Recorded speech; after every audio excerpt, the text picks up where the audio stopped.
have always been conflicts abroad, and rarely have we seen them spill into our streets the way that we have since this Liberal government has been in power.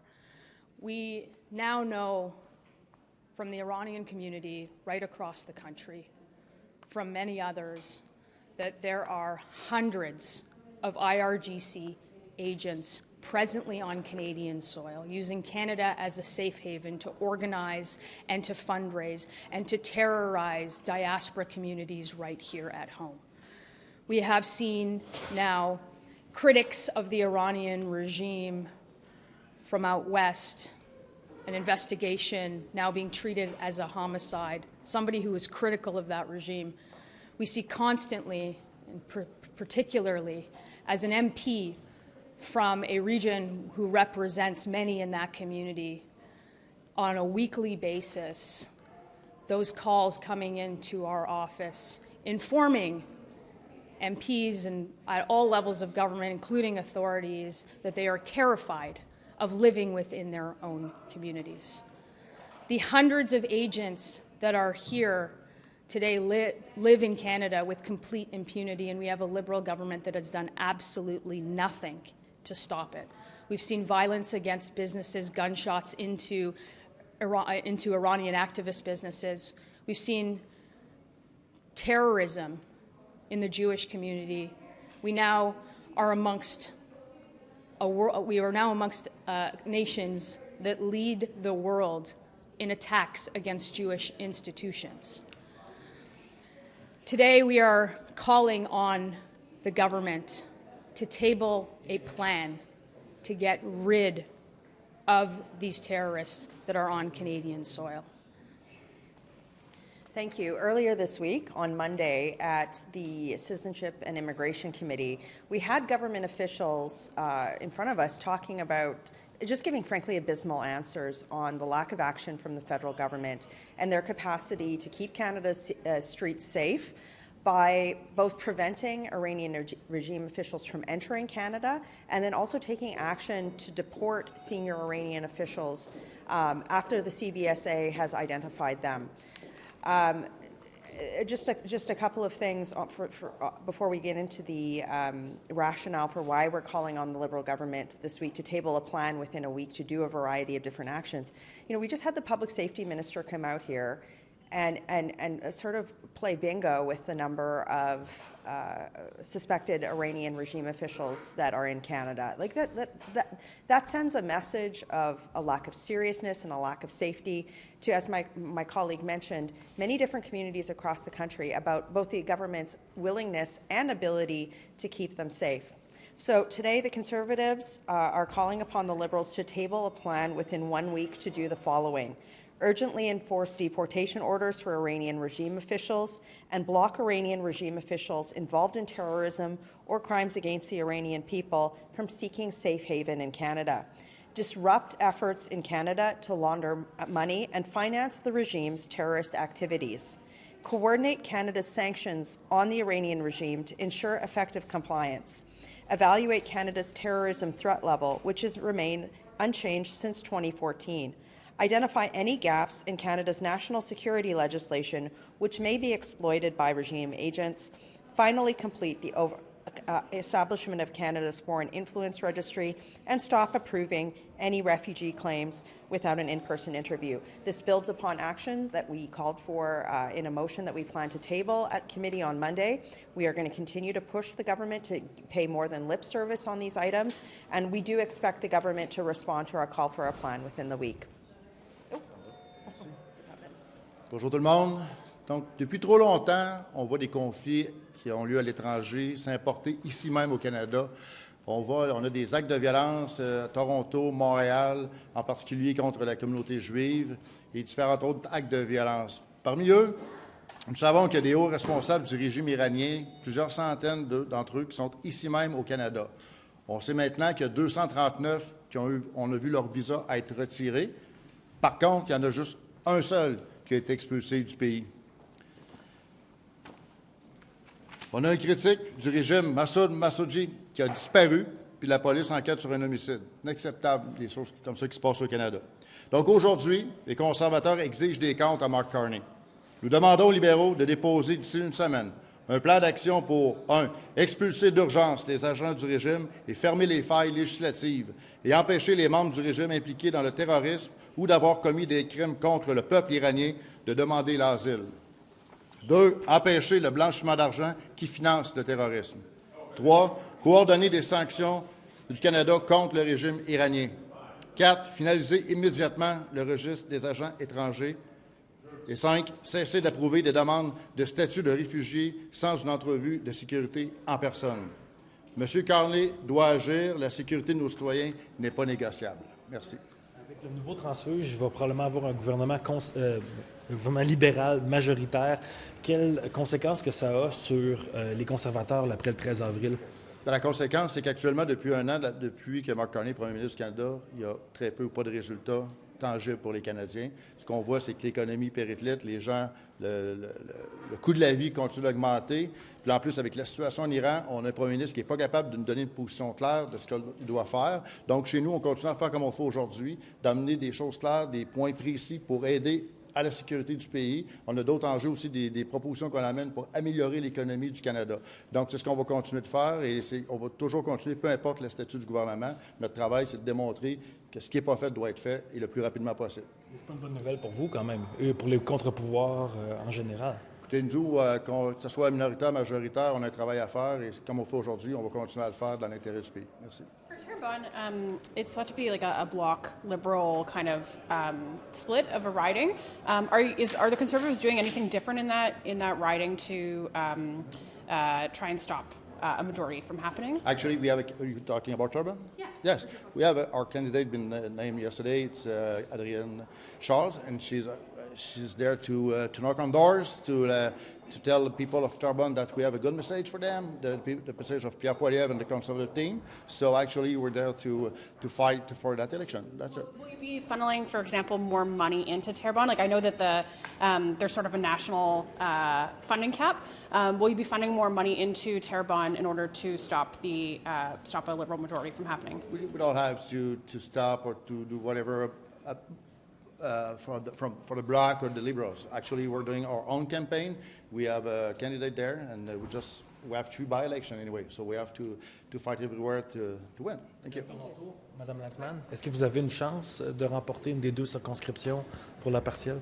Look, we run Conservative candidates in every election to give voters the opportunity to choose an MP that will represent them in the House, to represent a riding where we can have more affordable food, we can have affordable homes, we can build a resilient Canada that stands on our own 2 feet, that is strong at home and unbreakable abroad. We're very proud of the candidates that we'll be fielding in the election, and we look forward to them connecting with as many voters as they can to send that Conservative for the Conservative message to get out to as many people as possible. We heard from the Public Safety Minister today on the 700 IRGC members number. He's disputing the number, though he's not quite telling us what the government's number is. He does say that 700 is a larger number that includes entities and family members of IRGC members. What do you make of that? Look, we have heard for a long time in this country from human rights groups in the Iranian community, which was then put forward and verified by different media.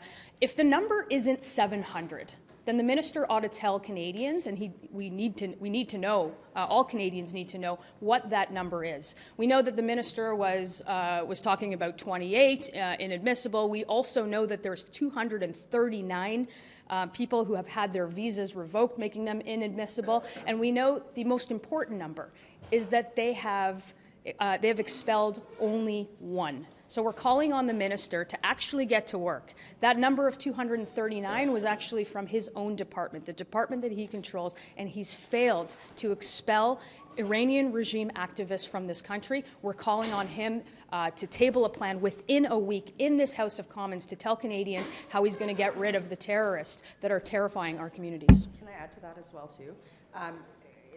As it relates to immigration proceedings, what we've seen happen over the last several years is that people who have been, non-citizens who have been involved in very senior activities for the Iranian regime. So for example, there was a case where I believe there was a man who was involved in running a Iranian regime-sponsored propaganda newspaper. He also held senior positions within the Friday Imams Council and also held a senior position in the Supreme Leader's UAE office. He argued that he shouldn't be removed from Canada because he wasn't enough of a senior official. This is why at our Immigration Committee and in our plan today, we're saying that the law needs to be reviewed so that immigration processes reflect the spirit of the law, right? I would argue that that person is a senior official. So part of my question would be, on top of what my colleague said, well, if the number's not 700, that's been verified in media reports, then what is it? But also, what are you constituting as a what is the minister constituting as a senior official? So this is the question that you ask is directly related to some of the elements of our plan as well too. And it's that lack of clarity that is, I think, contributing to a sense of fear and a sense of concern in many communities in Canada, certainly in the Persian community. We're hearing that from colleagues who have significant Persian communities within their ridings. And this is a concrete step that I think that at this juncture, the government has to take to clarify. And I want to be really clear about something too. We're not talking about somebody who was conscripted into the IRGC sort of against their will. We're talking about people who were active and willing participants and profited off of the regime's activities at a senior level, human rights abusers that have no legal reason to be in the country. Thanks. How are you feeling about approaching this very emotional, complicated issue about the expansion? I know the Liberals have had to talk about this in years past. Yeah, and so I think, and if you look like at my Facebook, I think I've been pretty public in the past as to my position on MAID for mental illness. What is it? I haven't seen it. You can look at my post, because now, as the chair of the committee, I feel, and I know it's not an absolute necessity in a joint committee, but I think I should be impartial. So I'm trying to be impartial and listen to both sides. But what do you, I guess, since your position is public, what do I think? Yeah, what do you think? Well, you have to look at what I think, because I am trying to maintain. I think it's important for the person who's the chair of the committee to be impartial, even though, and I know this is a joint committee, and in fact the chairs do vote and can pass motions, so it's a little bit different. But I think just for functioning of the committee and for people to have faith in the process, I think the person who's the chair should remain impartial. So that's why I don't really want to state again, but if you look at my Facebook posts. What do you anticipate the debate is going to be like, whether it's around the committee or just in Parliament on this issue? Well, and so the mandate that we're given by the legislature, which we're bound by, is to consider basically allowing MAID for purely mental illness. So now, having said that, it would probably be prudent to focus a bit on other issues. Well, not other issues, but the most relevant issues. For example, are the provinces ready? I think that's going to be a big question, and we're given the mandate we are, and we have to limit ourselves to that. So I think it's important that we don't start straying into other issues like prior consent, for example, which is not the issue given to us by Parliament.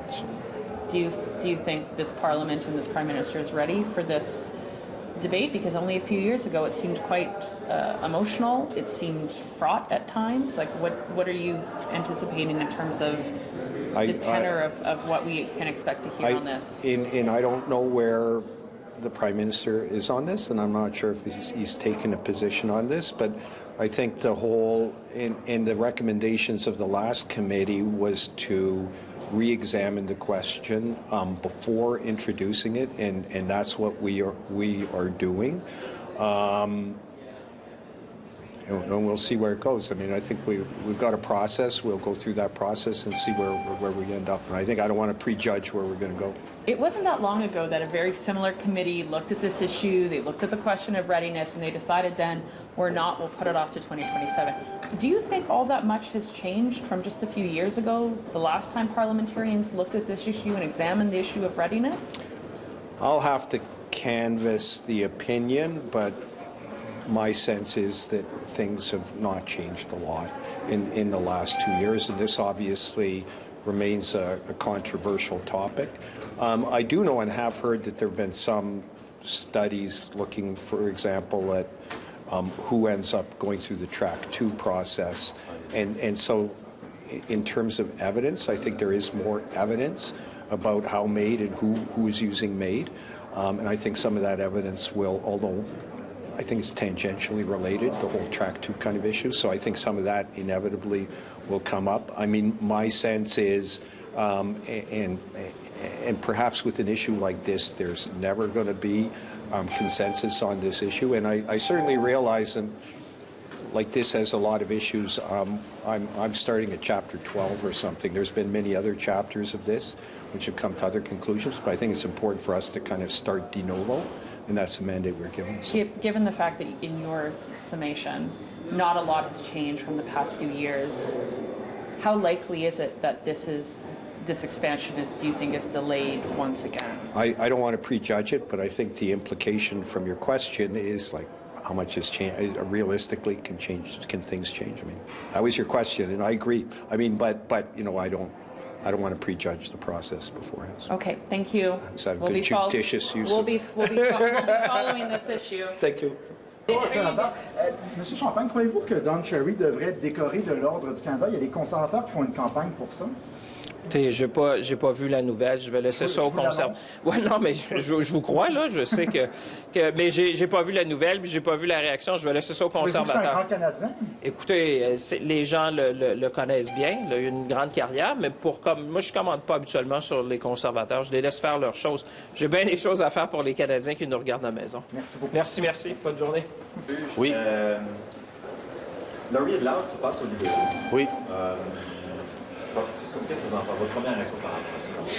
Bien, Mme Adloud, c'est une députée qui est vraiment, je pense, en politique pour les bonnes raisons. Là, pour la connaître, depuis que j'ai été élu, c'est quelqu'un, je pense, qui a à cœur le bien de sa communauté.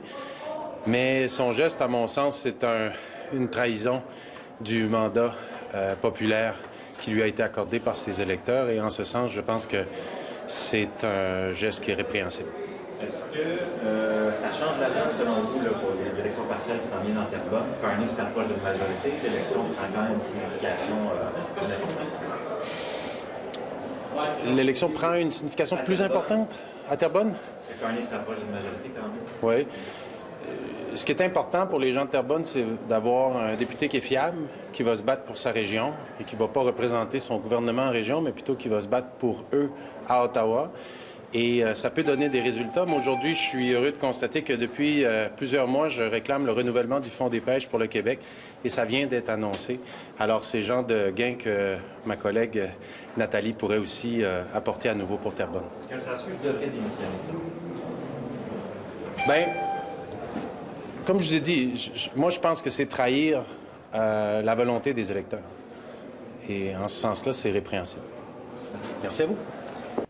My name is Nguyen. I'm the Member of Parliament for Spadina Harbourfront, and 25 years ago, I started a program called Women in House, which brought young women onto the Hill, because I wanted to see more women represented in Parliament. At the time, we had 20% women in the chamber.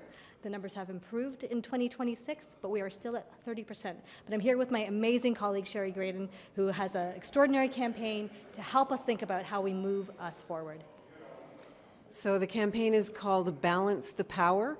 And it's really about bringing Canadian Parliament up to gender parity, which is a fundamental democratic goal. We lag 72 other countries around the world who are doing much better, including Mexico, which is at number 5.